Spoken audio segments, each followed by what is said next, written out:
Hi everyone, welcome to another episode of Toyman. I'm back, Antonio here. So today we're actually going to be reviewing the Mexican Grand Prix, which took place last Sunday. At local time was about, I think, 11 or 10. I'm really not sure. I don't remember quite well. But I just know I slept extremely late watching the race, watching the review, the driver's comments. Anyway, so to summarize the race, I'll give a summary, then we'll go in depth, slightly in depth, because no one likes too much information. Obviously, Verstappen won, Hamilton came second, Leclerc had to complete the podium, Carlos Sainz was fourth, Norris was fifth, Russell sixth, Daniel Rick was seventh, Oscar Piastri eighth, Albon was ninth, Esteban Ocon 10th, Pierre Gasly was 11th, Yuki was 12th, Nico 13th, Zhou Guanyu 14th, Valtteri 15th. Then a couple of DNFs from Logan Sargent, Lance Stroll, Fernando Alonso, Kevin Magnussen, and the main man, Perez. It was quite eventful, so let's just start with Perez. The track itself, the Autodromo Hermanos Rodriguez track in Mexico, it was Perez or Checo's home race, and everyone would like to perform at their home race, at their home ground. You see, you're the strongest. There were, I think, more than 100,000 fans who had come to see the home hero, the national legend, Sergio Checo Perez. And I feel sorry for the guy. He actually did not make it past turn one. It was quite... So, the previous day was quali. Leclerc was on pole for the, I think, 11th time. It's actually his 11th pole without a win. Max has, out of the 11, Max has 10 wins from Charles Leclerc's 11 poles. Anyway, so Leclerc was on pole, Sainz was second, then third on the grid was Max, then Daniel Ricciardo was fourth, then behind Danny Rick at fifth place was Perez. So the start was actually good. The start from both bulls, they took off well from the start. Verstappen's reaction time was, I think, 0.23 seconds to Leclerc's 0.28, if I can remember the graphic that they showed on the TV. So by not even a quarter mile, Verstappen was between the two Ferraris, and Checo was benefiting from Verstappen's slipstream. So a I'm assuming a lot. So a slipstream is when the car in front of you makes a hole in the air for you and creates a vacuum for you to move easily, because the car in front is actually using much force to clear the air.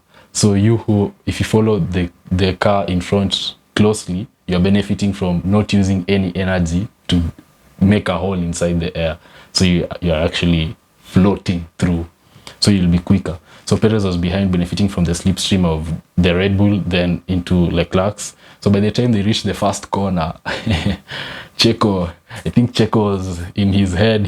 He was seeing himself on the podium at his home race. So there were three cars. Verstappen on the inside, Leclerc in the middle, and Checo was on the outside of the track. And I think in Checo's head, he actually didn't know Verstappen was on the other end. So Leclerc was in the middle, sandwiched. And so obviously Leclerc could not afford to crash onto Verstappen, because if I put myself in his shoes as the driver, I would actually go inside my competitor's car. It will be a terminal race for me. So I think Leclerc decided to let me brake late, and hopefully Checo on the outer side gives up the place so that I can take the longer route through the corner. But that did not happen. Checo was in his head. He knew it was his time to shine and decided to go for it. So just at the first corner, Verstappen went through. Then Leclerc and Perez touched, and it sent Perez in the air. It damaged his complete side pod, was out. His aerodynamics on the side of the car were all gone, and he crashed his way. Okay, he did not crash, but his car was extensively damaged for it to continue. So, and that was Checo out of the race completely. He went back to the pits.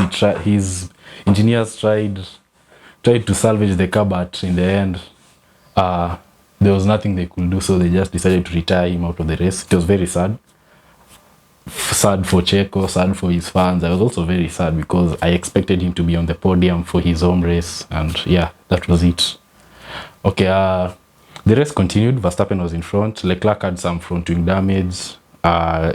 His wings was flapping, but he just carried forward with the race. It did not seem to affect his pace. Both Ferraris had pace in qualifying, but during the race, it was ish. So let's move on to the next person, Lewis Hamilton. Hamilton had a good weekend, a very good weekend. I think he has recovered from the DSQ last week, the disqualification, because of his plank. He had great pace throughout the race. He was mighty. That's all. But he's usually good at the Mexican Grand Prix, so I'll give him that. The third person was Leclerc, who, as we said before, has 11 poles without a win.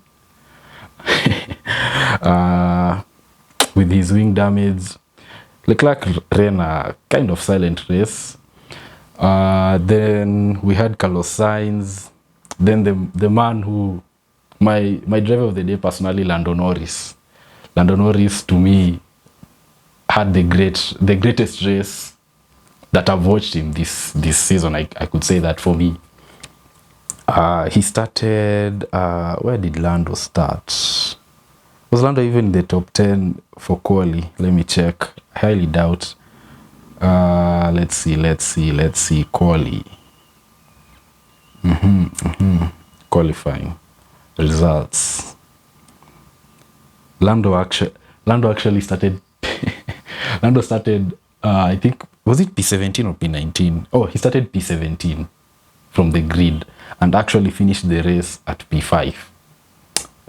That was a great drive from Lando, despite having many issues in the race, because the race, okay, I'm not saying, I think I've just discovered that I'm going through this the wrong way, because chronologically speaking, the race did have some events that affected it somehow.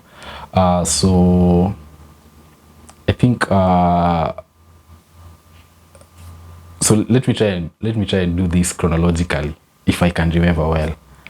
Obviously I have my results here, how the race happened, but it's kind of hard to remember everything that happened. So okay, from Verstappen was at the lead after turn 1. Verstappen was leading. Then the two Ferraris, the two Ferraris followed. Then I think Daniel Ricciardo. Yeah, okay. It's hard to remember. But anyway, I remember there was, I think K-Mag crashed at some point, I think lap 33. Most of the front guys had already pitted. Max was actually the first person of the front runners to pit. He was, according what he said post-race, was they were trying a new strategy to get everyone off guard, but they didn't actually pull it off because of the red flag. K-Mag crashed. His suspension, his left tire, if you watch the replay, it's like something just broke from the car, and it sent the car spinning into the wall. The stewards brought out the safety car. Then after some time, they realized the damage to the barriers was too much, and they said, we can't continue this race, the safety is compromised, so throw out the red flag. So the funny thing is, Max pitted a lap before the red flag. I think also one of the Ferraris pitted now 2 laps before the red flag, or yeah, I think 2 laps. So we come into the pits, and as any Red Bull fan will tell you, starts, and just like also Leclerc fans will tell you, you see, Leclerc pitted for hards, and he did not have any spare set of mediums that he could run to the end, and because did he start the race on mediums? I'm pretty sure he did start the race on mediums. I'm not really sure, but he could not go into the mediums, so he had to put on the hards for the restart. The restart was to be a standing start, and you know, standing starts are quite tricky, and you have to remember now, since Verstappen was at the front, he'd also since he was at the front during when the red flag was brought out for the standing start, he will be the one on pole. So it was very tricky for me as a fan. I was, what if Hamilton does to us what we did to the two Ferraris? So the start was I think the start went well for us. The reaction time of Max was quite quick. Then both Max and Hamilton had very quick starts. Then towards the first corner, Hamilton and I think it was Carlos. Do I remember quite well? I think it was Carlos. They were competing for the corner. Carlos or Leclerc, I'm not really sure. But Hamilton was on the mediums and everyone in the front was on the hards. And as Ferrari fans know, Ferrari restarts on the hards are usually so tricky. Their cars never seem to fire up the tires as they used to do last year, quite quick than I think everyone else in the grid. But the start went well. I've actually mixed myself up. So what else can I remember? Daniel Ricciardo had a very good race, while Checo Perez had his worst race. That is everywhere on social media. You obviously know why. Daniel Ricciardo is in the front seat to replace Checo if his season continues going as bad as it is. And for a driver to drive that Alpha Tauri as he did, he had a really, really, really good race. So did Yuki. Low-key, I'm a Yuki fan. I think I started being his fan after watching DTS. I like him to some extent because he has that rawness still in him. The paddock seems to think that he is matured, but to me, he's still the same guy. So actually, Yuki had a really nice race. He was quick, but he made one mistake that cost him and his team the points. He decided to collide with Oscar, who didn't have the greatest of races. He just seemed not okay with the car. The car, I don't know what has happened this weekend. The car was just not firing up for him. While for Lando, his teammate, Lando was cruising all over the place, making passes each lap, despite being on the wrong side during the start of the race. So during the restart, by the way, Lando, he had some wheel spin, and I think he went from he dropped I think four positions or 3 during the second restart, but he actually managed to have a good recovery drive to finish P5. Did he finish P5? Yeah, he finished P5. Yeah, I was right. To finish P5. Who else? We haven't talked about George Russell. For Russell, Russell's race was also what I'd say a quiet one. He seemed off pace, even though Mercedes have a new upgrade. I don't know, maybe he's not okay, but that's just my opinion. He seemed to have just a quiet race, but Daniel Ricciardo was almost catching up with him towards the end. I think if Daniel had 2 more laps, angekuwa amempita kitambo sana. But anyway, it is what it is as Daniel Ricciardo fans. Obviously, I'm not a true Daniel Ricciardo fan. What else? Fernando.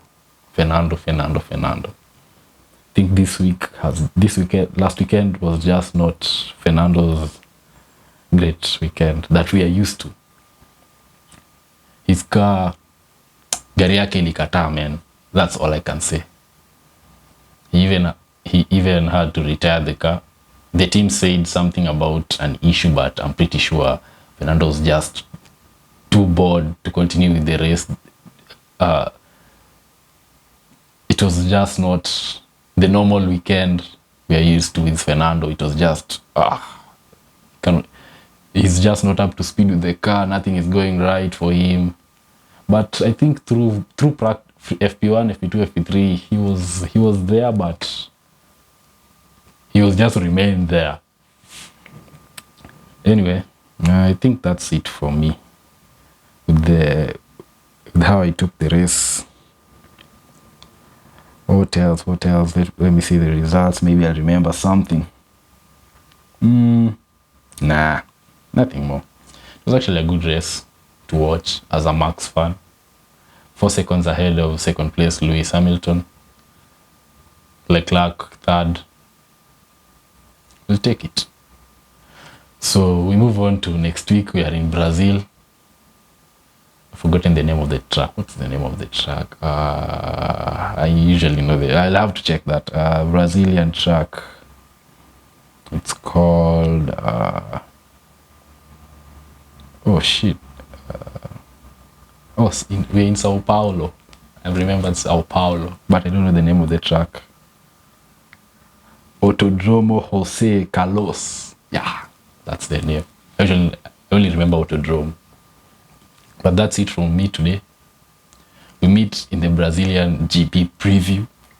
Maybe it will be out on Saturday, Friday, after quali.